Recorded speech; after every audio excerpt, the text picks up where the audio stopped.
Welcome to the peaceful space of sleep-friendly science, where we journey back in time to a world reborn from ashes and discover the secrets of its smallest survivors.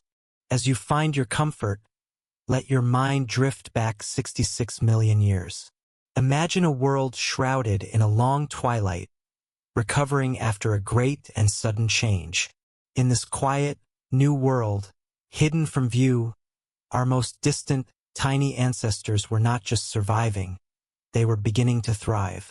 Now, settle in, take a deep breath, and let the soft sounds guide you as we begin tonight's journey into the unknown. Section 1. The Day the Sky Whispered. Imagine, if you will, a world breathing.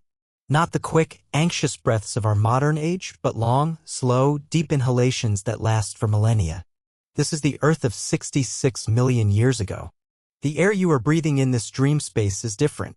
It is thick, warm, and carries the heavy, sweet perfume of damp soil, of giant, unfamiliar blossoms, and the green, spicy scent of crushed fern.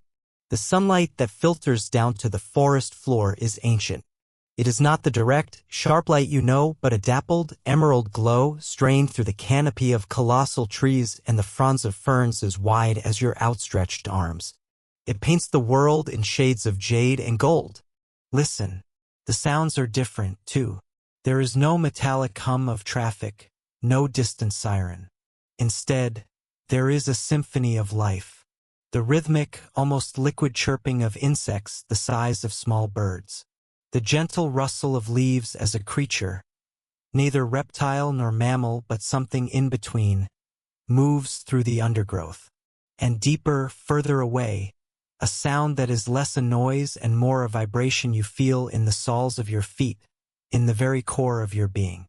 It is the slow, deliberate footstep of a titan, a hadrosaur, perhaps, calling to its herd with a low, mournful, horn-like sound that echoes through the humid air.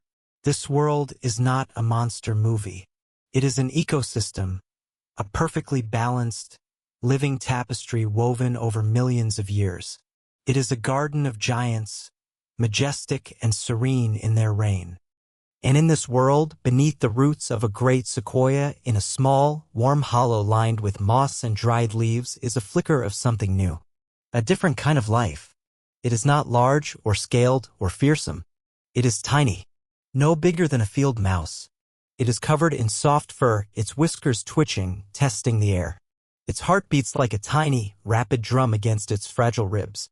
It is a mammal, one of our earliest, most distant grandmothers. She lives a life in the shadows of giants, a life of quiet watchfulness. Her world is defined by the scent of predators on the breeze, the search for a fallen beetle or a sweet, fallen fruit. She is a creature of the night, of the twilight, of the spaces in between. She does not know that her world, the only world she has ever known, is living its last, perfect day. She simply feels the warmth of the earth around her, safe in her hidden home.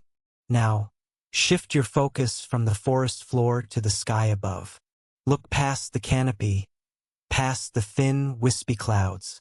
Look into the deep, velvet blackness of space. For eons, it has been a predictable comfort. The steady, silver light of the moon, the familiar, glittering patterns of the stars. But tonight, something is different. A new star has appeared. It is not a gentle twinkle. It is a sharp, brilliant pinprick of light, and it does not stay in one place. Night after night, it grows brighter. It seems to be moving, falling, not with speed, but with an unnerving cosmic patience. The great dinosaurs below do not notice. Their world is the earth, the trees, the water. The sky is merely a roof. But our tiny, furry ancestor, emerging for a nighttime forage, might have seen it. Perhaps she paused, her black, bead-like eyes reflecting this new, strange light. A moment of pure, animal curiosity with no understanding of its meaning. It is just another light in the sky. She twitches her nose and scurries on in search of sustenance. The traveler from the void draws closer. It is a mountain of rock and ice, 6 miles wide, forged in the cold birth of the solar system. It has journeyed for billions of years, a silent, solitary wanderer. It is not evil. It is not an aggressor. It is simply a piece of physics, a cosmic appointment kept with gravitational precision. As it enters the Earth's atmosphere, it ceases to be a silent wanderer. It becomes a spectacle of impossible beauty and terror. It ignites. A streak of blinding white fire, brighter than 1,000 suns, paints the daytime sky. For a few fleeting seconds, there are two suns in the heavens. The creatures below would have looked up, their routines interrupted. The great Tyrannosaurus mid-hunt, the gentle Triceratops grazing in a herd, the pterosaurs gliding on the thermal winds. A moment of universal, stunned silence, a pause in the planet's breathing, and then the arrival. It does not make a sound that you or I would recognize as an explosion. The impact is so immense, so energetic that it is beyond sound. It is a planetary event. Imagine striking a tuning fork the size of a world. There is a deep, silent shudder, a vibration that travels not through the air, but through the very bedrock of the continent. The ground liquefies, rippling outwards in great, slow-motion waves. The air in front of the impact site is compressed into a plasma hotter than the surface of the sun. The world does not scream. It simply opens. In that single, silent moment, a crater 100 miles wide is carved into the crust of the Earth. Trillions of tons of rock, soil, and vaporized asteroid are superheated and blasted back up into the sky, higher than the atmosphere, punching a hole into space itself.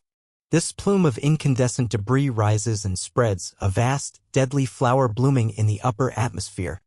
For our tiny ancestor in her burrow, the world becomes a violent, shaking drum. The earth heaves and groans around her. She is not crushed, for her home is deep and humble. She simply curls into a tighter ball, a small vessel of fear and warmth as the world-shattering event unfolds far above. What happens next is a strange and terrible rain. The debris that was thrown into space does not stay there. Gravity, patient and relentless, pulls it back down. As the tiny particles of rock and molten glass re-enter the atmosphere all across the globe, they ignite from friction. The entire sky, from pole to pole, begins to glow an ominous, deep red. It is as if every inch of the heavens has been set alight. This is not a fire that burns the ground. Not yet. It is a thermal pulse, an intense, radiant heat that bathes the surface of the planet. For any creature caught in the open, it is a death sentence. The great forests, dried by this celestial oven, begin to smolder, then ignite. Wildfires, born of the sky itself, begin to sweep across the continents. But the real change, the one that will define the next era, is not the fire. It is what comes after. The fire consumes the oxygen, and the sky is filled with smoke and soot. But it is the finer dust from the impact, the pulverized rock, the vaporized earth that creates the true legacy. This unimaginably vast cloud of fine particles, once a part of the planet's crust, now becomes its shroud. Slowly, gently, relentlessly, this dust begins to spread, carried on the stratospheric winds. It creates a veil, a blanket that wraps itself around the entire globe. The angry red glow of the sky fades, replaced by an impenetrable, suffocating darkness. The sun, the source of all life and energy, is gone. It is not that it has set. It has been erased, blocked by a curtain of its own world's making. Day becomes a perpetual twilight, a deep, starless night that has fallen at noon. The temperature begins to plummet. The warmth of the sun is a distant memory. A profound, world-altering cold begins to creep across the land. The rains that fall are black and acidic, carrying the soot and sulfur from the sky. The age of giants has ended in a whisper of dust. The symphony of the Cretaceous is silenced. The world has stopped breathing. It is now holding its breath, waiting in the cold and the dark. And in that silence, deep beneath the surface, a tiny heart is still beating. A small, warm-blooded promise, curled in the dark, waiting for the long, long night to end. The stage has been cleared violently and completely. A new story, a quiet story of survival, is about to begin. Section 2. A world in long twilight. The shaking has stopped. The roar of the world tearing itself apart has faded. But the silence that follows is not a peaceful one. It is a heavy, smothering silence, the kind that presses in on you, that you can feel in your ears and on your skin. The world is holding its breath, and it will not exhale for a very, very long time. You are there in this new world. Open your senses. The first thing you notice is the darkness. It is not the familiar, comforting dark of a forest at night, alive with the silver light of the moon and the glittering dust of the stars. That sky is gone, hidden behind an impenetrable ceiling. This is a different kind of darkness.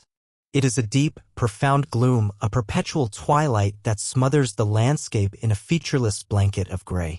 Imagine the world seen through a piece of smoked glass. The sun has not set, it has been vanquished. It is still there, a distant, captive star, but its light and warmth can no longer reach the surface. It has become a rumor, a ghost of a memory in the sky. Occasionally, a faint, diffuse luminescence suggests where it might be, a slightly less dark patch in the oppressive canopy of dust, but it offers no heat, no comfort. And with the darkness comes the cold. The lush, humid warmth of the Cretaceous is a forgotten dream. A new and alien chill begins to creep across the planet. This is not the crisp, clean cold of a winter's day. It is a damp, seeping cold that gets into the very bones of the world. It is the cold of a deep cellar, of a forgotten tomb. The temperature plummets day by day, degree by degree. The great, slow exhalation of the planet's retained heat is the only warmth left. But it is fading fast. Frost, once a stranger to the tropical lowlands, now paints the edges of the dead leaves with delicate, cruel crystals. The breath of any surviving creature would turn to mist in the thin, sharp air. This is the great impact winter, a season with no end in sight. Now listen again to that profound silence. It is not empty. It is filled with new, subtle, and mournful sounds. There is the whisper of a lonely wind, a wind that has no leaves to rustle, so it instead scours the bare, skeletal branches of the dead forests, making them moan and creak like the timbers of a ghost ship. And there is another sound, a soft, persistent patter. It is the rain. But this is not the life-giving rain the world once knew. This is a black, acidic rain. The sulfur from the vaporized asteroid, thrown high into the atmosphere, has mixed with water to form a weak sulfuric acid. The sky itself is weeping a chemical sorrow upon the land. This rain sizzles faintly as it touches the ground, poisoning the soils, turning the rivers and lakes into toxic, murky soups. It carries with it the soot and ash, and where it pools, it leaves behind a dark, oily residue. Look out upon the landscape. The vibrant tapestry of green and gold is gone. The world has been rendered in monochrome, a charcoal sketch of its former self. A thick, grayish-white blanket of fine dust and ash covers everything, smoothing the sharp edges of the world, burying the vibrant life that was. It is like a fresh, deathly snowfall that will never melt. The mighty forests that stood for millions of years are now legions of blackened skeletons. Charred, naked trunks point accusingly at the bruised, gray sky. The ground is a soft, unstable mush of ash and mud. The rivers, once clear and teeming with life, are now thick and sluggish, choked with debris, their currents barely moving. The world has become a ghost of itself. A beautiful, vibrant, living planet has been transformed into its own memorial. And in this gray, cold, silent world, the great dying continues. It is no longer swift and fiery, but slow, quiet, and relentless.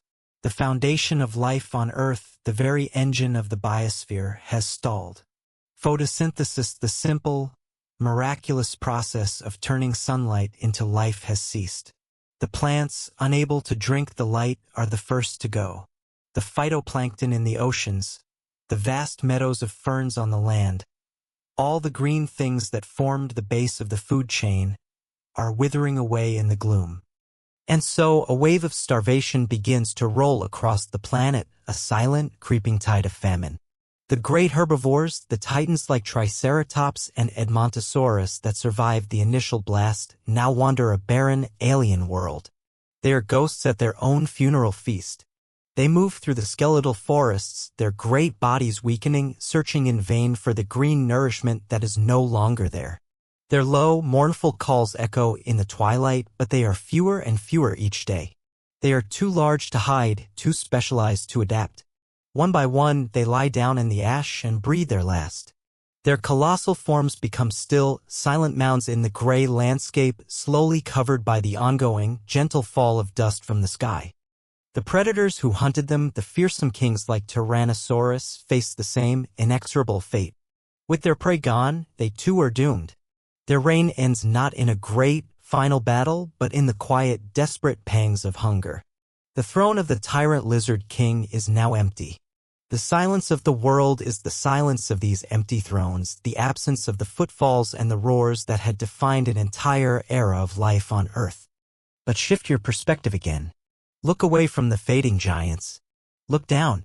Look to the small spaces, the cracks in the world, the places beneath the blanket of ash. For our tiny, fur-covered ancestor, the world has become an entirely different proposition. Her universe has shrunk. It is no longer a vast forest filled with danger and opportunity. Her world is now the warm, dark, familiar scent of her own burrow. It is the network of tunnels she knows by heart, a map etched into her memory. The world outside is an alien planet. The air no longer smells of damp earth and sweet decay. It smells of sulfur, of wet ash, of a world gone wrong. But her smallness, once a liability in a world of giants, is becoming her greatest asset. Her needs are minuscule.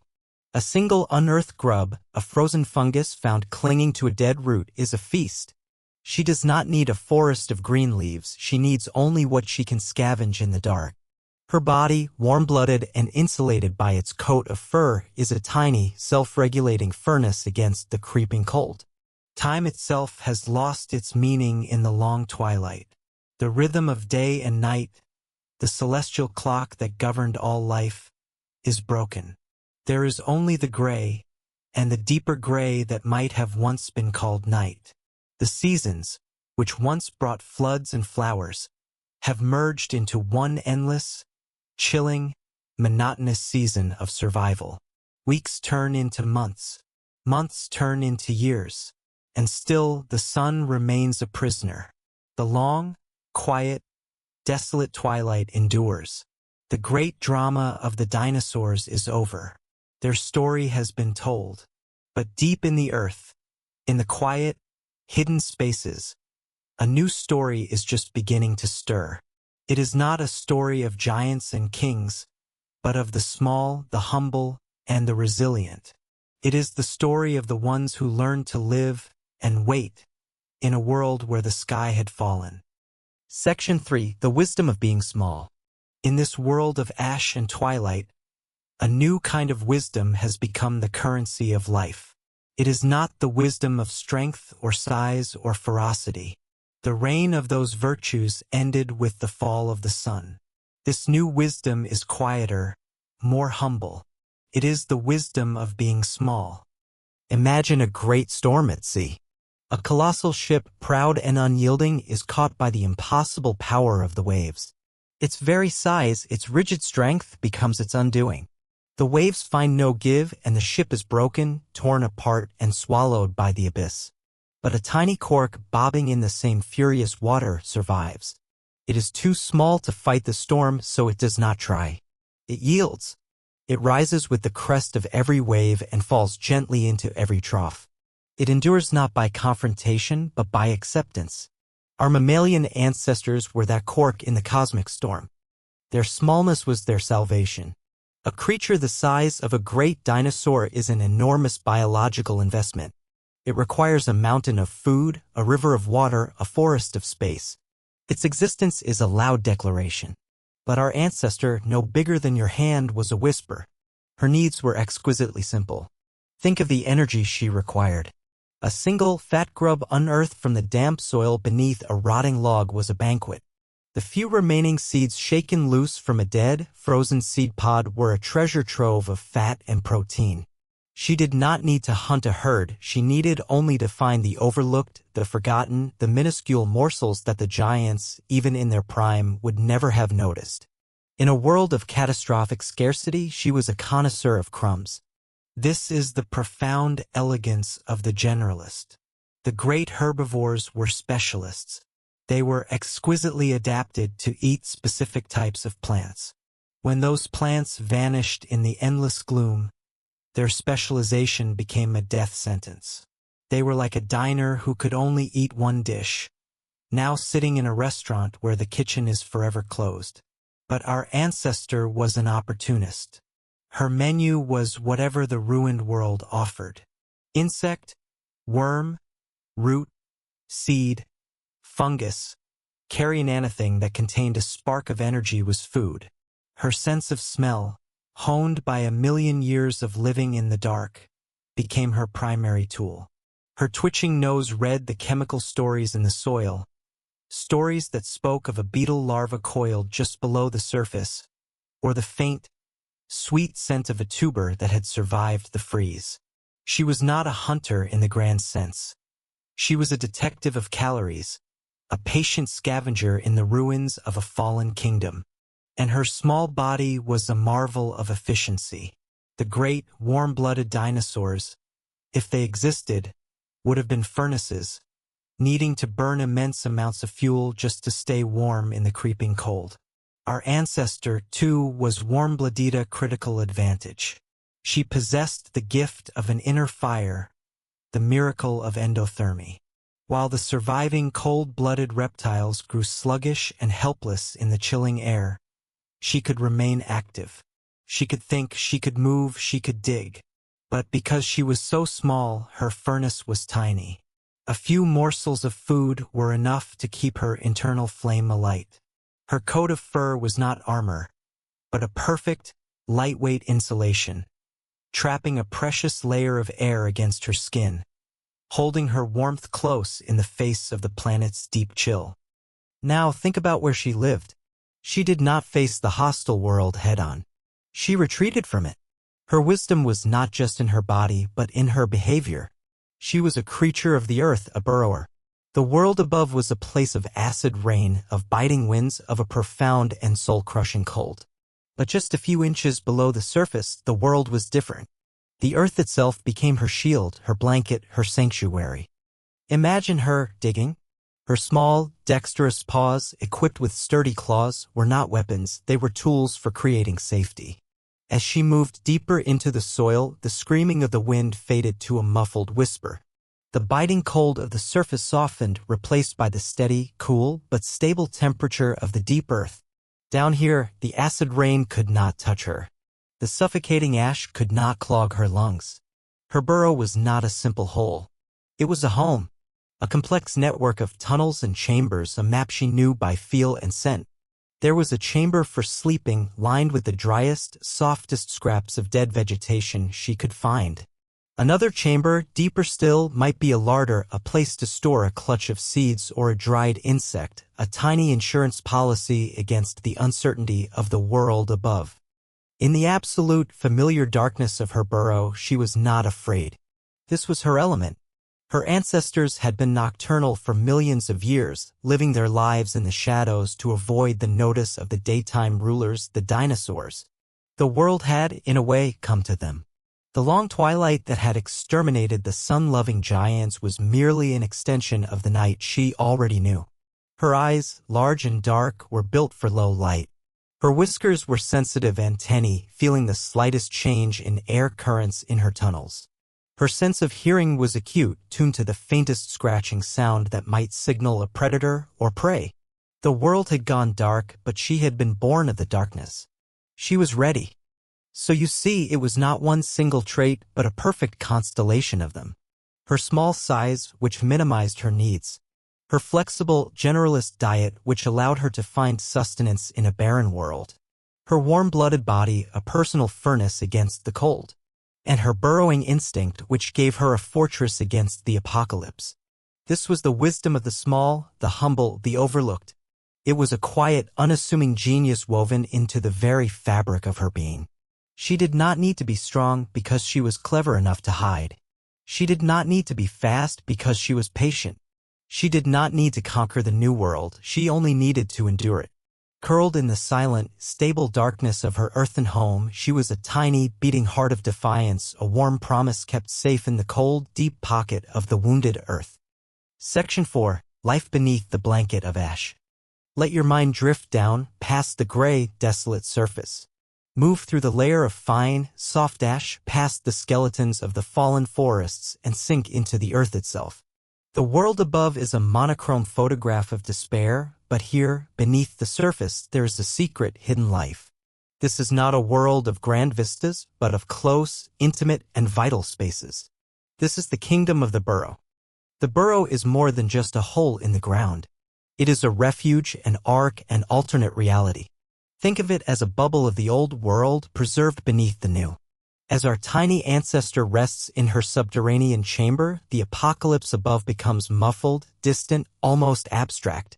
The chilling wind that howls across the barren plains cannot find her.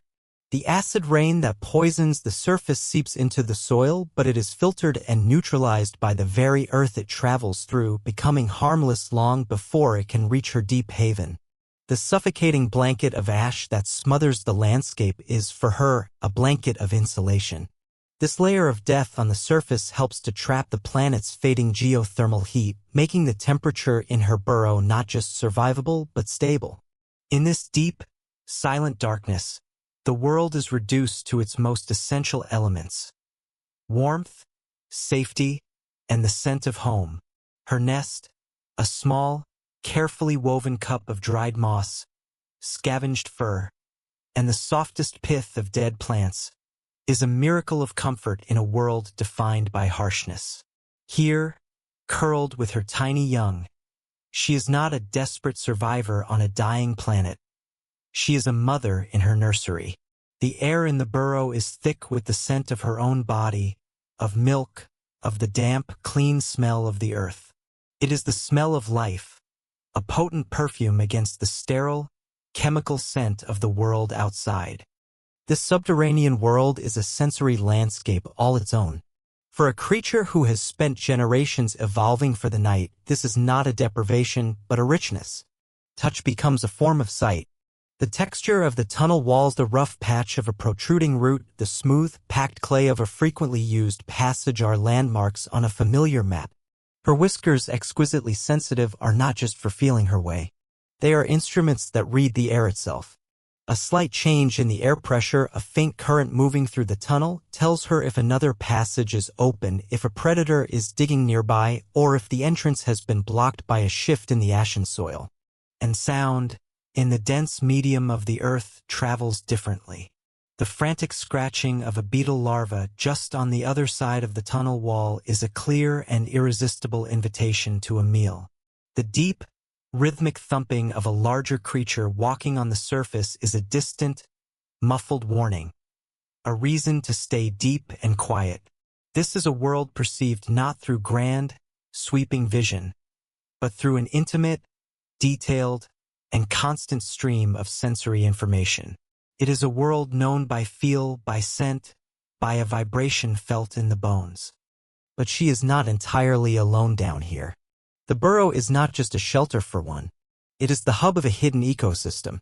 Other small, resilient creatures have also found refuge in the earth. The humble earthworm, a master of soil, continues its slow, vital work, churning the poisoned topsoil, aerating the earth, and bringing nutrients down from the decomposing world above. Beetles and their larvae, tucked away in rotting wood buried beneath the ash, provide a crucial source of protein. Fungi, the great decomposers, thrive in this dark, damp world. They are the planet's cleanup crew, the silent chemists breaking down the vast necropolis of the dead forests, slowly, painstakingly unlocking the nutrients stored in the wood and returning them to the soil. For our ancestor, a patch of subterranean fungus is a reliable, life-sustaining garden. This network of burrows would have been extensive, a secret city beneath the dead one on the surface. Tunnels might interconnect, sometimes by accident, sometimes by design. Perhaps there were encounters with other small mammals, other survivors. A shared tunnel might be a place of tense, wary standoff, a sniffed negotiation over territory. Or perhaps, in this desperate world, it was a moment of fleeting connection, a reminder that one was not the only warm-blooded heart beating in the deep, silent dark. This life underground also dictates the rhythm of existence. The world above may be in a perpetual, seasonless twilight, but here below, time is measured differently. It is measured in cycles of sleep and wakefulness driven by hunger and the need for safety. The quietest, deepest part of the long day, perhaps when the thin, cold air is at its dullest, the time for a foraging expedition. Imagine her at the entrance to her burrow. She does not burst forth. She approaches the boundary between her world and the alien world above with infinite caution. The entrance is a small, discreet hole, perhaps hidden beneath the lip of a buried rock or the tangle of a great, dead root. She pushes a small plug of soil and debris aside with her nose. For long moments, she is just a pair of dark, shining eyes and a twitching nose in the darkness of the opening. She samples the air. Is there a new scent? The smell of a predator, another survivor who has learned to hunt the small things that emerge from the ground? Does the air feel colder, sharper? Is the whisper of the wind different? Only when she is certain it is safe does she emerge. A quick, silent dash across the soft, ashen ground. She stays low, a tiny gray shadow in a world of gray. She is not exploring, she is on a mission. Her movements are economical, purposeful. She scurries from the shelter of one skeletal root to another, never staying in the open for long. Her head is constantly moving, her ears swiveling, her nose reading the story of the ground. She digs frantically at a promising spot, unearthing a pale, wriggling grub. She consumes it quickly, efficiently. She finds a few hardy seeds near the base of a dead fern and stuffs them into her cheek pouches, a precious cargo to be taken back to the safety of the burrow. Her time on the surface is brief, fraught with tension. The world above is hostile. It is a place of risk. The burrow is the place of life. After a few precious mouthfuls, a few treasures secured, the instinct to return is overwhelming. She dashes back to the dark, welcoming circle of her entrance, slips inside, and pulls the plug of earth closed behind her. And as she descends back into the warmth and the familiar darkness, a profound sense of relief. She has gambled and she has won. She has brought back a tiny spark of the world's fading energy to her hidden sanctuary. Down here, in the stable, silent, life-sustaining earth, she can rest. She can nurse her young. She can metabolize her meager meal. She can wait. The blanket of ash that has killed a world has become her shield. Life, in its most tenacious and humble form, has found a way to continue, not by conquering the disaster, but by hiding from it, deep within the heart of the wounded planet itself. Section 5, The First Green Promise. Time in the deep and silent earth ceases to be a river. It becomes a still, dark pool. The frantic moments of the world's end have long since passed. The slow, hungry dying that followed has reached its peak and settled into a grim, enduring stasis. Down in the warmth of your burrow, generations of our tiny ancestor are born, live their entire lives, and die, knowing nothing but the close, familiar darkness of the tunnels and the brief, terrifying excursions into the gray, hostile twilight above.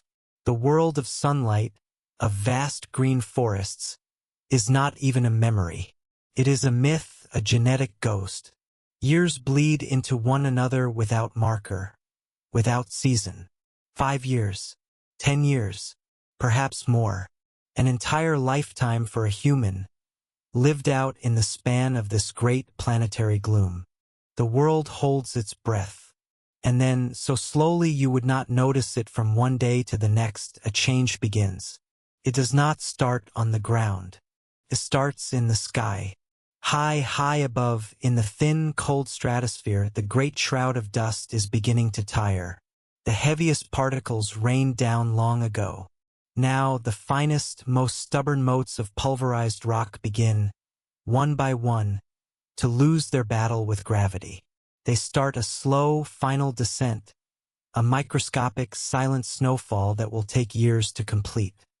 And as the veil thins, the light changes.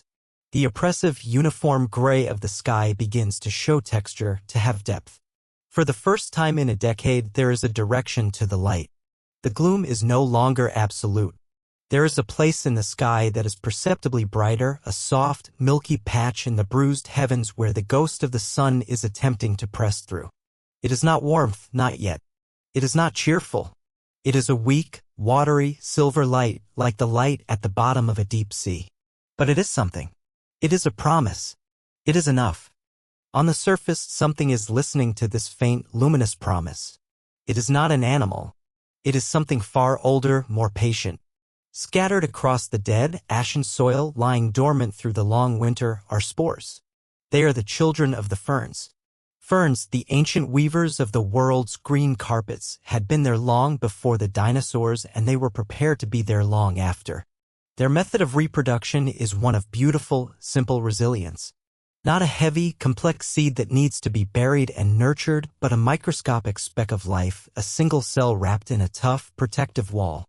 They are lighter than dust, and they travel the world on the whisper of the wind, a vast and invisible army of potential.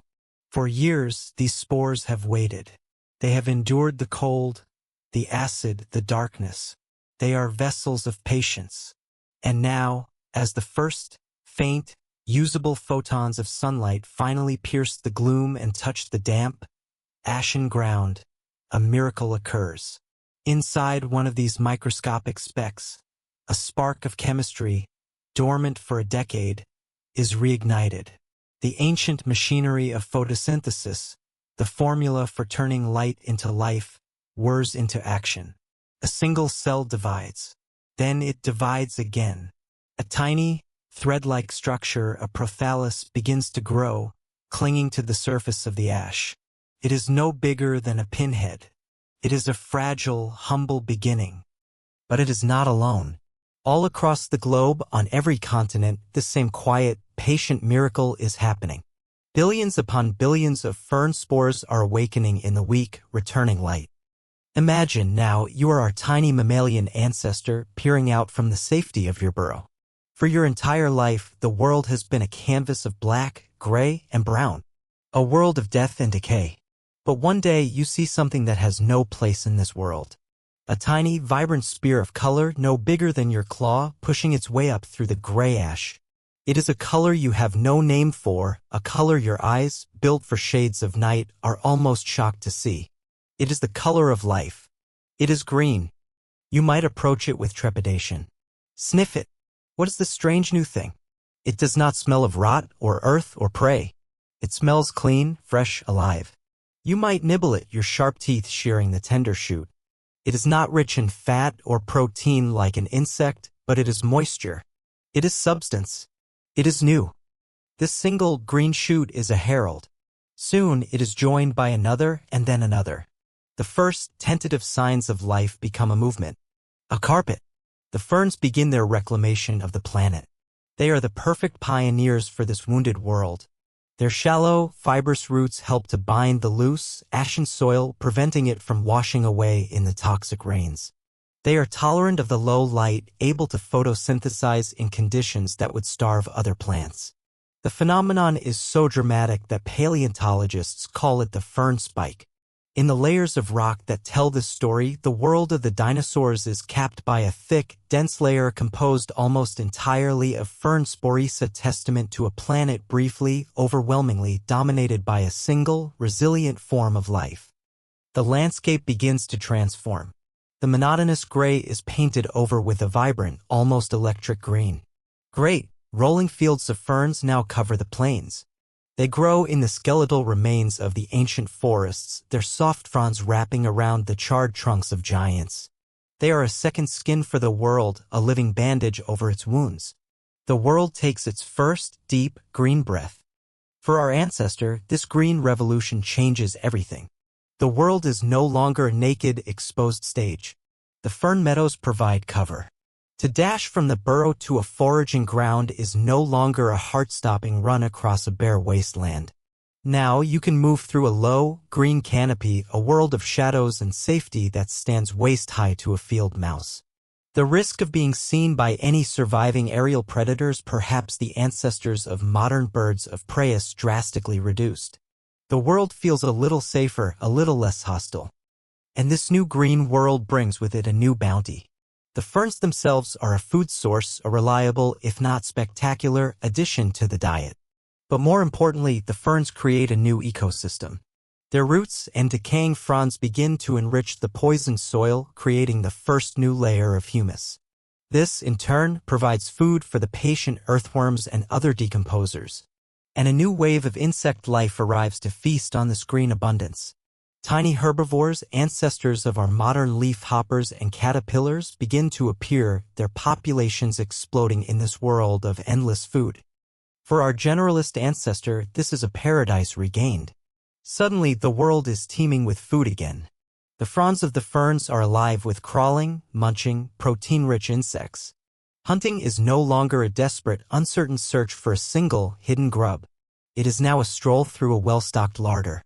You can move through the fern forest, your whiskers brushing against the damp fronds, listening for the telltale munching of a caterpillar, your nose seeking the scent of this new, abundant life. Your cheek pouches are filled more easily, your tiny stomach is reliably full.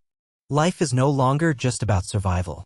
For the first time in a very long time, it is about abundance. The green promise has been kept. The return of the plants has restarted the planet's engine. The silence is being filled with new sound, the hum of insects, the rustle of fern fronds in the gentle breeze. The air is slowly being cleansed, the oxygen levels beginning to rise. The world is still a shadow of its former self. There are no flowers yet, no fruits, no great trees. It is a simple, monotonous world of green. But it is a living world. The long twilight is ending. A new dawn is breaking, and it is the color of ferns. Section 6. The Silence of Empty Thrones. The world is green again, but it is a quiet green. A silent green. As our small ancestor moves through the endless, low-lying sea of ferns, a profound and unprecedented reality defines her existence. The world is empty. The great footfalls that once shook the earth are gone. The roars that once tore through the air are silenced. The colossal shadows that once blotted out the sky have vanished. The age of titans is over, and the silence they have left behind is a tangible presence, an ecological vacuum of immense proportions. Imagine walking through a grand, ancient palace immediately after the king and all his court have been suddenly and inexplicably swept away. The throne room is empty. The banquet hall is silent. The vast corridors echo with your own small footsteps. The sheer scale of the architecture, built for giants, now seems alien and overwhelming. This is the world our ancestor inherited. The thrones of the planet are empty, and their vacancy is the single most important fact of life. For millions of years, the dinosaurs had been the undisputed masters of the terrestrial world. They were not just animals. They were living architecture, the pillars and keystones of the global ecosystem. Their very presence shaped the world around them.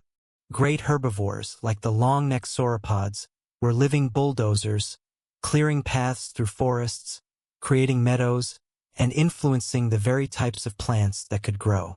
Herds of triceratops, numbering in the thousands, were like mobile lawnmowers, keeping vegetation in check. And the great predators, the carnosaurs and tyrannosaurs, were the ultimate regulators. Their existence a constant, shaping pressure on the populations of every other creature. Every niche, every role, every ecological job was filled by them.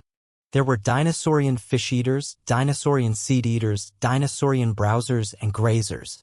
There were tank-like armored dinosaurs, swift, bird-like running dinosaurs, and colossal, walking fortresses. They were the daytime kings, the masters of the sunlit world. The life of a mammal in their time was a life lived in the margins, in the cracks of their world. It was a life of hiding, of being nocturnal, of being small and unobtrusive by necessity. The dinosaurs were the landlords of the planet, and the mammals were merely tenants, living quietly in the basement, hoping not to be noticed. Now the landlords are gone. Our tiny ancestor, emerging from her burrow into this new, green world, experiences a freedom her kind has never known. The primary rule of mammalian life for 100 million years, avoid the dinosaurs, has been erased. The very air feels different. The constant, low-level hum of fear, a genetic inheritance passed down through countless generations, begins to fade. She can move through the ferns in the middle of the day, that brighter period of the long twilight, without the same primal terror of being stepped on or snatched up. The world has opened up. The ecological palace is hers to explore. The concept of danger has been radically redefined. The threats are no longer towering, flesh-eating mountains. The threats are now closer to her own size, a primitive bird of prey, a larger predatory mammal that has also survived, a proto-crocodile lurking in a murky, fern-choked stream. The scale of the world has shrunk to her level. Life is no longer a drama of mice and monsters, it is a play performed by a cast of creatures roughly the same size. This emptiness is not just a lack of predators. It is a surplus of opportunity. Think of all the food that is no longer being eaten. The vast energy resources of the planet, once monopolized by the dinosaurian dynasty, are now up for grabs. The new explosion of insect life in the fern meadows is just the beginning. As the world continues to heal, as new types of plants begin to evolve and spread, new food sources will appear.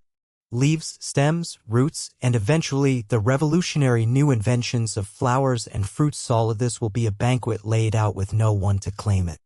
This is the silence of opportunity. It is the silence of a starting gun waiting to be fired. The world is a blank slate, a wide-open canvas. The rulebook of life has been thrown away and the game is about to start anew. For the first time, there is no pressure to stay small, to stay hidden in the dark. In fact, the pressures are now the opposite. With no giants to keep them in check, the survivors are free to grow, to change, to experiment. Consider the simple act of climbing. In the world of the dinosaurs, a small mammal climbing a tree would have been a risky proposition, easily spotted by a predator on the ground or in the air. But now, as the first hardy, scrub-like trees begin to return, a branch offers not just food in the form of insects or new leaves, but safety. It is a pathway into a new, three-dimensional world, a world above the fern-choked ground. The job of small, tree-dwelling insect eater is vacant. The throne is empty. Or consider the water's edge. The great marine reptiles are gone. The rivers and lakes, slowly clearing of their toxic burden, are filling with fish and invertebrates. The role of semi-aquatic hunter of small fish is also vacant. Another empty throne. The role of grazer of the open plains? Empty. The role of dedicated root eater? Empty. The role of fast-running pursuer of smaller animals? Empty. Throne after empty throne, from the treetops to the riverbeds, waiting for a new ruler. This is the great challenge and the great promise for the survivors. The planet is asking a question: who will you become? It is a question that will be answered not by a single species, but by a riot of evolutionary creativity. The tiny, shrew-like generalist, our ancestor, is standing at a crossroads. Down one path lies the familiar safety of the burrow and the forest floor. Down another lies a life in the trees. Down another, a life in the water. Down another, a life on the open plains. The silence of the empty thrones is the sound of potential. It is the quiet before the storm of evolution. Our small, furry protagonist does not understand this in any conscious way. She is not planning a dynasty. She is simply living, surviving, and perhaps, for the first time, thriving. She is finding more food, facing fewer existential threats. She is giving birth to slightly larger litters, and more of her young are surviving to adulthood. Each of these offspring carries within it the same spark of potential, the same latent ability to adapt and change. In the quiet, green, empty world, the mammals are waking from a long, 100-million-year dream of darkness and fear. They are stepping out of the shadows and into a world that, for the first time, belongs to them. The silence is not an emptiness to be feared. It is a space to be filled. The stage has been cleared of its ancient actors, and a new play with a new and vastly more varied cast is about to begin. The tiny survivors are about to inherit the earth. Section 7. Stepping into a new dawn. The light is returning. not with the suddenness of a flicked switch, but with the gentle, inexorable patience of a sunrise that lasts for 1,000 years. The thickest of the atmospheric dust has settled, and the sky is no longer a bruised, oppressive ceiling. It is now a high, thin, milky haze. The sun is a pale, silver disk, its edges softened, its glare muted. But its light is now strong enough to cast shadows again. And for the first time in generations, the world has a distinct rhythm of day and night. A pale, gray day and a deep, black, star-filled night. With the return of the sun comes the slow, hesitant return of warmth. The deep, planetary chill is receding. The frost on the fern fronds no longer lingers all day. The air loses its biting, chemical sharpness and begins to carry a new scent, the clean, green perfume of the living world. The world is thawing, both literally and metaphorically. This is the new dawn. Not just a dawn of a single day, but the dawn of a new geological epoch, the Cenozoic, the era of new life. And in this new dawn, our mammalian ancestors are stepping out. Imagine one of them, a creature perhaps a little larger than the ones who weathered the first impact, a bit bolder. She stands at the entrance of her burrow, a place that for her entire lineage has been the boundary between safety and terror. But the world she looks out upon is no longer the gray, skeletal wasteland of her grandmother's tales. It is a world of vibrant, shimmering green, a vast ocean of ferns stretching to the horizon, broken only by the occasional skeleton of a Cretaceous tree or the new, scrubby growth of the first pioneer trees. The act of emerging is different now. It is less a frantic, terrified dash for survival and more a deliberate, cautious exploration. She is no longer just a refugee from the apocalypse, she is becoming a citizen of this new world. She steps out, her soft paws making no sound on the damp, rich earth. The ground itself has changed. The sterile ash has been mixed with the decaying matter of the ferns, creating the first true soil, dark and full of the scent of life and rot, the fundamental perfume of renewal. Her senses, honed for a world of darkness and scarcity, are now flooded with new information. Her eyes, large and black, are no longer just for peering through gloom. They can now see distance, color, movement. She sees the sway of the ferns in the breeze, the iridescent flash of a beetle's wing, the shadow of a primitive bird passing overhead. The world has gained a new dimension of visual richness. Her nose, always her most trusted sense, is overwhelmed with new stories. The single, overriding scent of sulfur and death has been replaced by a complex symphony of smells. The spicy, green scent of crushed fern. The earthy, mushroom scent of the damp soil. The faint, sweet promise of nectar from the first, tiny, inconspicuous flowers that are beginning to evolve on hardy, low-lying plants. And the scent of other creatures, her fellow survivors, their trails and territories now crisscrossing this new landscape. This is a world of discovery. Every journey from the burrow is a voyage into the unknown. Perhaps today, she follows a stream further than she has ever gone before.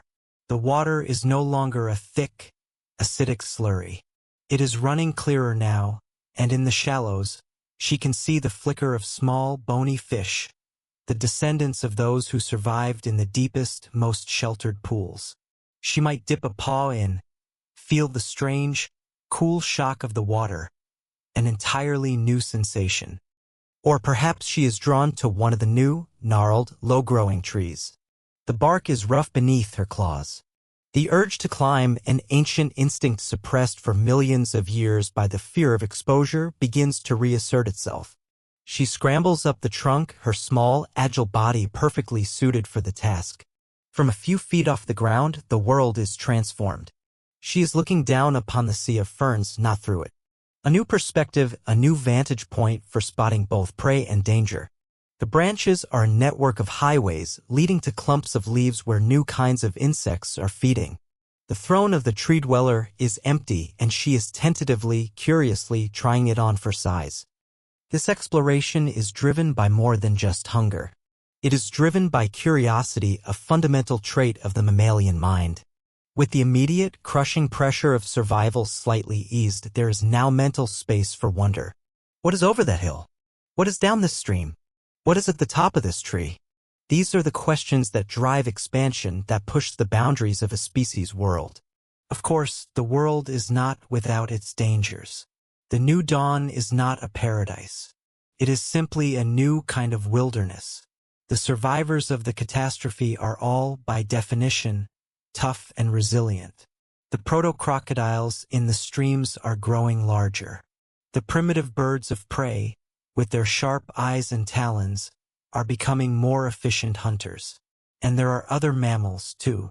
Some, like her, are small and insectivorous, but others are already beginning to explore the empty niche of predator. A slightly larger, more powerful mammal, with sharper teeth and a faster run, is now the monster in the shadows, the new Tyrannosaurus of her small world. So her movements are still laced with caution. She freezes at any strange sound, melts back into the green shadows at the hint of a threat. The legacy of 100 million years of being prey is not erased in a single generation. But the fear is different. It is a manageable fear, a strategic fear, not the overwhelming, existential dread of her ancestors. In the safety of her burrow, she gives birth to her young. But the lessons she teaches them are subtly different. The old lessons were simple: stay hidden, stay deep, fear everything. The new lessons are more complex. This is what you can eat. This is how you climb. This is the path to the stream. This is the shadow to watch out for. She is passing on not just the genetics of survival, but the culture of exploration. And as her young grow and disperse, they carry these new lessons with them. One might be born with slightly longer fingers, making it a more adept climber. It thrives in the trees and passes on that trait. Another might be born with a slightly denser coat of fur, allowing it to forage more comfortably near the cold water of the stream. It thrives and passes on that trait. Another might be born with stronger jaws, allowing it to crack the shells of the newly evolving snails. It thrives and passes on that trait. The stepping out is not just a physical act. It is a genetic one. The population is stepping out from the tight, restrictive bottleneck of the post-impact world into a wide, open landscape of evolutionary possibility. The caution, the curiosity, the willingness to try new things, these are the mental and behavioral engines of the great change that is to come. Our small ancestor, standing in the pale light of this new dawn, is a bridge. She is the living link between the terrified hiders of the old world and the bold inheritors of the new one. She embodies the past in her cautious instincts and the future in her curious spirit.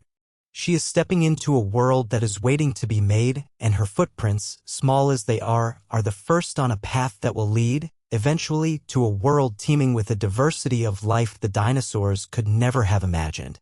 Section 8. Life tries on 1,000 costumes. The new dawn has broken. The stage is set. The silence of the empty thrones hangs in the air like a question. And now life, in its relentless, creative, and opportunistic way, begins to answer. The period that follows is not a slow, stately procession of change. It is an explosion, a biological firework display, a riot of evolutionary experimentation. Paleontologists call it adaptive radiation. But you can think of it as a moment when life, having been constrained for so long, suddenly decides to try on 1,000 different costumes to see which one fits the new world best. The engine of this explosion is the very success of the survivors. With the fern world providing a stable food source and a safer environment, the mammalian populations are growing. They are expanding. And with expansion comes competition and opportunity. The humble, shrew-like, generalist body plan that got them through the apocalypse was the perfect survival suit. But a survival suit is not a tuxedo or a wetsuit or a pair of running shoes. It is not specialized. And in a world wide open with specialized jobs, the pressure to specialize is immense. Imagine a grand, cosmic workshop. The basic blueprint is our small, furry, five-fingered ancestor. This is the lump of clay from which 1,000 new forms will be sculpted. Let's watch the sculptor's natural selection and random mutation at work. One lineage of mammals, driven by competition on the forest floor, continues to explore the trees. Over many generations, the changes accumulate. Fingers grow longer and more grasping. A thumb, once just another digit, begins to rotate to become opposable, perfect for gripping a branch. Claws flatten into nails. The tail, once a simple balancing aid, becomes longer, more muscular, a prehensile limb for added security. The eyes, already large, shift forward on the skull, providing overlapping fields of vision. This creates stereoscopic sight, the key to judging distances with perfect accuracy essential for leaping from one branch to another. This is the birth of the primates. Life is trying on the costume of the arboreal acrobat. It fits perfectly. The throne of the tree dweller has been claimed. Another group remains on the ground, but in the fern-choked plains and the emerging grasslands, a new opportunity arises: running. The costume here is one of speed. Legs begin to lengthen. The foot posture changes, lifting the heel off the ground, then the whole foot, until the animal is running on the very tips of its toes, like a ballerina. These toes, no longer needed for grasping, fuse together for strength. They become a hoof. The spine becomes more flexible, a powerful spring for galloping. The teeth change, too. The sharp, insect-crushing points are ground down, replaced by broad, ridged molars, perfect for grinding the tough, silica-rich grasses that are beginning to appear. This is the prototype for the horse, the antelope, the deer. Life is trying on the costume of the grassland grazer. It is a runaway success. What about the water? The streams and rivers are now stable ecosystems, teeming with fish, amphibians, and large insects. Another lineage of mammals is drawn to this bounty. They start by wading in the shallows. Those with slightly denser fur that repels water stay warmer and thrive. Those with webbing between their toes can paddle more efficiently and catch more food. Over immense stretches of time, the body elongates, becomes more streamlined. The nostrils drift towards the top of the head, allowing the creature to breathe while mostly submerged. The forelimbs become flippers, the hind limbs shrink, and the tail develops broad flukes to power it through the water. This is the path that leads to the otter, the seal, and eventually, in a spectacular return, to the sea, the whale, and the dolphin.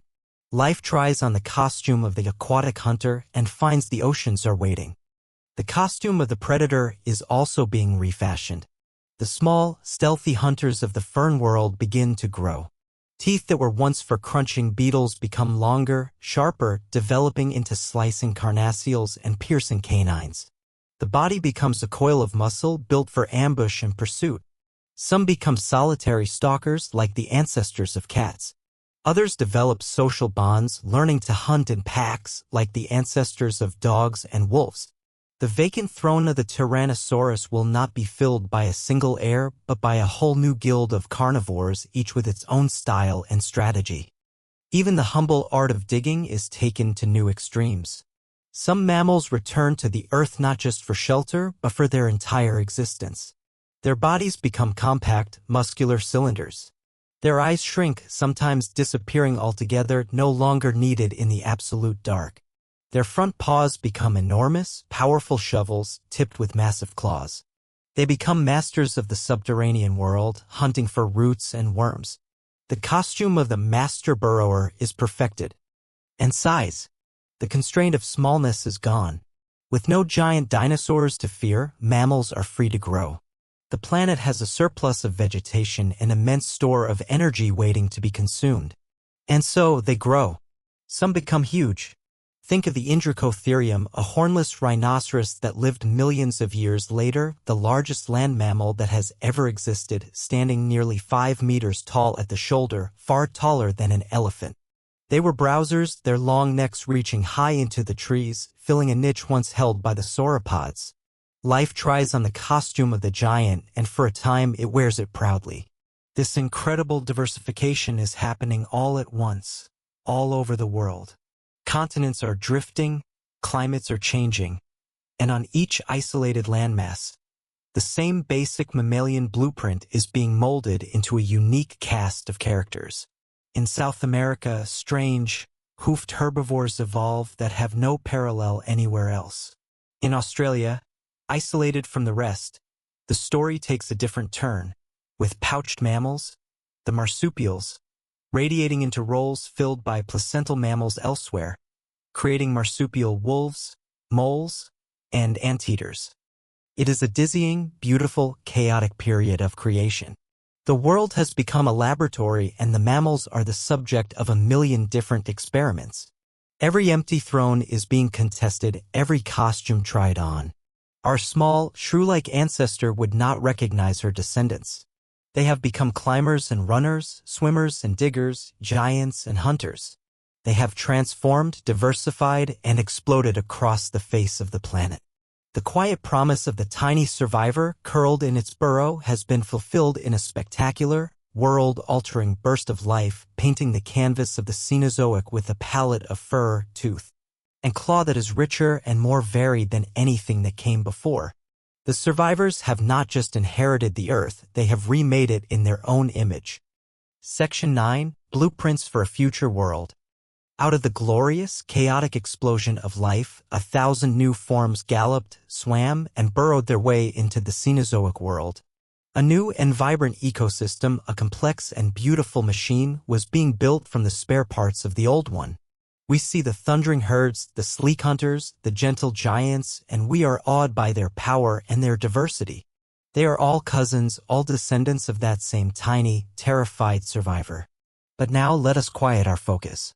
Let us leave the great plains and the deep oceans and turn our attention to one particular lineage, one path among the countless many that were taken. It was not, at first, the most spectacular path. It did not lead to the largest or the fiercest of the new mammals. It led, instead, into the quiet, dappled light of the treetops. We return to that creature trying on the costume of the arboreal acrobat, the early primate. In the grand theater of evolution, she was not the star of the show. She was a supporting actor, living a quiet life in the branches. But she was refining a set of tools that would, in the far distant future, change the world in a way no T-Rex ever could. The blueprint for a new kind of world was being drafted, not in size or strength, but in the delicate architecture of her hands and the wiring of her brain. Think about her hands. Many creatures have paws for running or claws for digging. Her hands were becoming something different. The five-fingered plan, the basic mammalian inheritance, was being repurposed. The fingers grew long and nimble. The thumb, slowly rotating, became a source of exquisite dexterity. This was no longer just a foot for walking on a branch. It was a hand for grasping, for feeling, for manipulating. It could discern the ripeness of a fruit by its softness. It could delicately pluck a beetle from a crevice. It could hold a newborn with a gentle, secure grip. These were not the hands of a fighter. They were the hands of a philosopher, a toolmaker in waiting. They were learning the texture of the world. And her eyes, they had shifted to the front of her skull, a trait that gave her the depth perception to leap through the canopy. But this new way of seeing had a profound side effect. It focused the world. It created a single, unified, three-dimensional picture. And as color vision slowly evolved the ability to distinguish the red of a ripe fruit from the green of the leaves, the world became not just a map of distances, but a canvas of information. This intense, focused, colorful view of the world fed a growing curiosity. The brain, processing this rich new stream of data, began to expand just a little.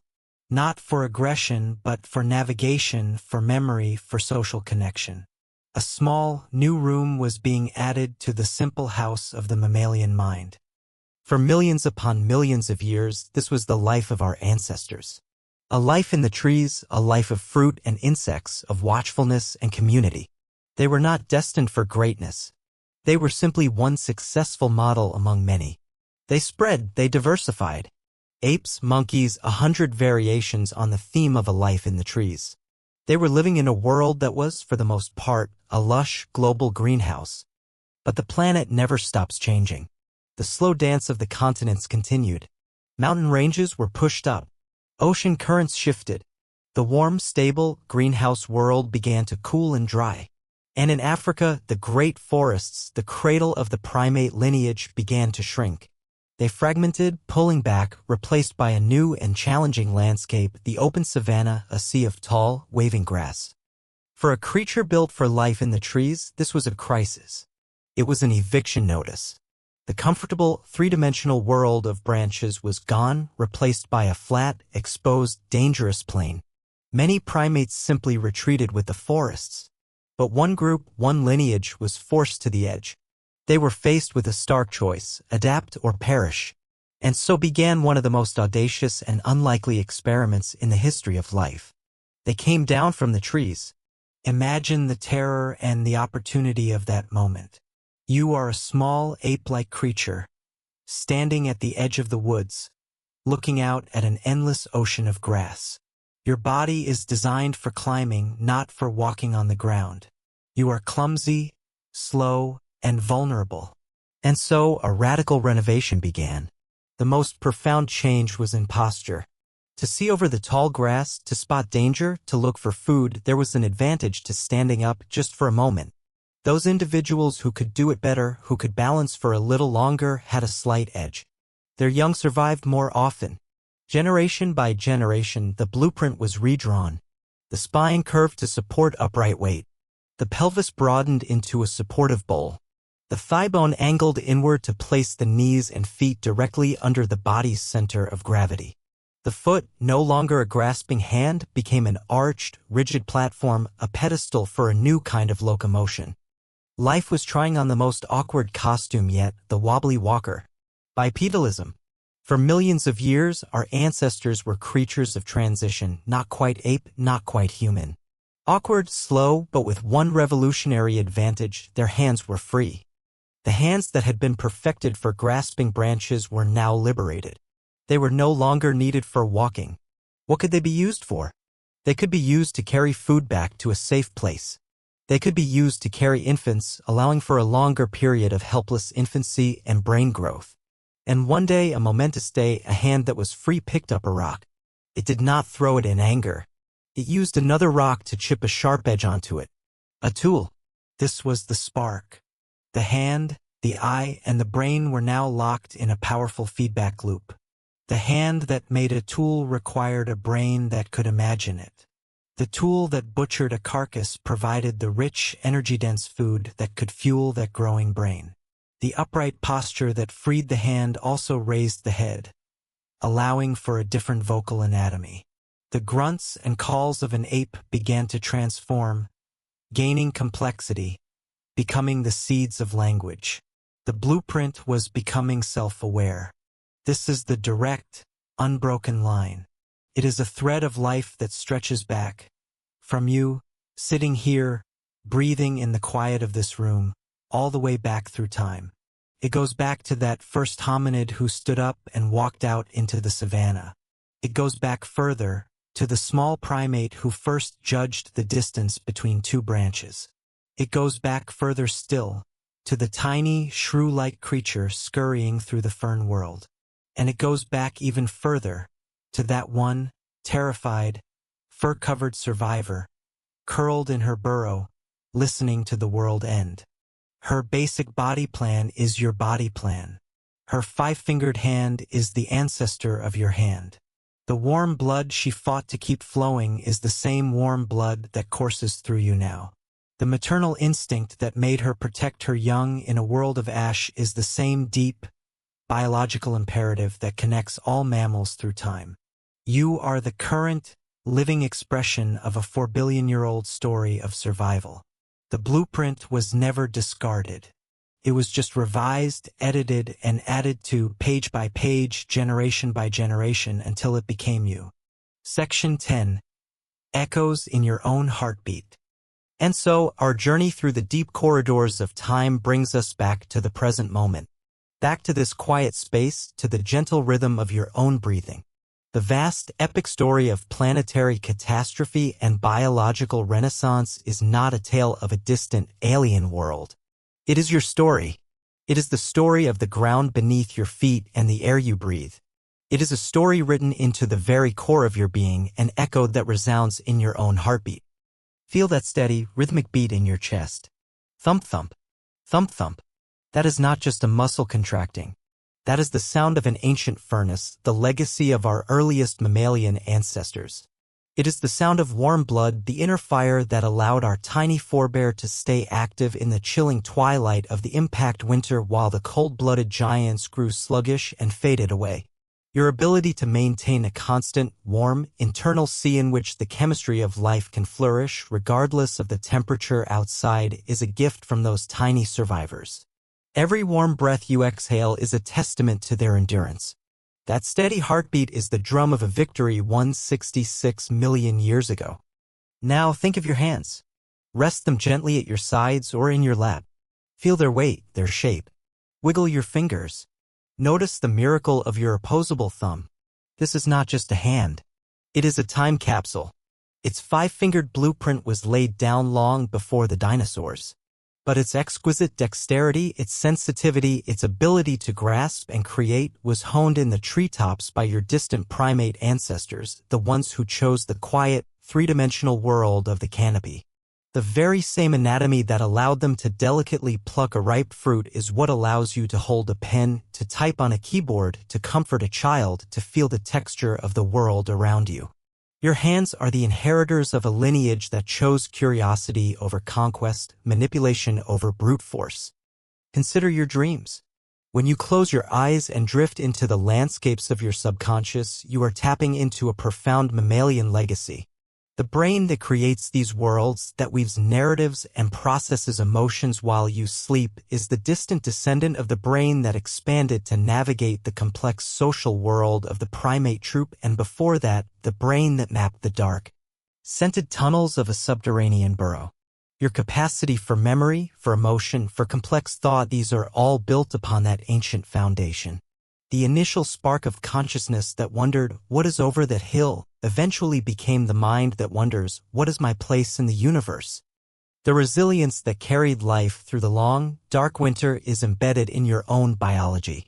It is in your immune system, a vigilant, internal army that, like our ancestors, scavenges for threats and protects the precious territory of your body. It is in your adaptability, your innate ability to learn, to change, to find solutions to the challenges of your own life. The very essence of survival, passed down through an unbroken chain of survivors, is woven into your DNA. You exist because at every single step of a 66 million year journey, an ancestor was clever enough, or lucky enough, or resilient enough to make it through. To endure the darkness, to step into the new dawn, to adapt, to change, and to pass the torch of life forward. You are the momentary culmination of a story of impossible odds. The story of the tiny survivor is the story of the triumph of the small, the flexible, the quiet, and the cooperative. It is a reminder that the loudest and largest are not always the ones who inherit the future. Sometimes the future belongs to those who are wise enough to be humble, to weather the storm by yielding to it, and to find opportunity in the ruins of the old world. So as you lie here, on the cusp of sleep, feel the weight of this incredible history. Not as a burden, but as a deep and comforting anchor. The universe is not just something you look at, it is something you are a part of. The dust from ancient, exploded stars forms the atoms in your body. The life that first sparked in the primordial oceans is the same life that animates you. And the tenacity of that small, furry creature who survived the end of one world to help create the next lives on as a quiet, steady, warm-blooded echo in your very own heart. You are a living, breathing, thinking piece of the planet's memory. You are a survivor. And your story is just the latest chapter in the rise of the tiny few who learn to thrive. Pause for reflection. And now, your own time for quiet has come. The long journey is over. Let the echoes of this ancient story fade into the gentle rhythm of your own breathing. Let the vastness of time soothe you, reminding you that you are part of something immense and unending. There is nothing left to do now, nothing to think about. Just the simple, peaceful act of rest. Allow your body to feel heavy and warm and safe. The world will wait. Let the soft darkness be your burrow, your sanctuary. Sleep well and dream of the quiet, resilient strength that is your most ancient inheritance. Good night.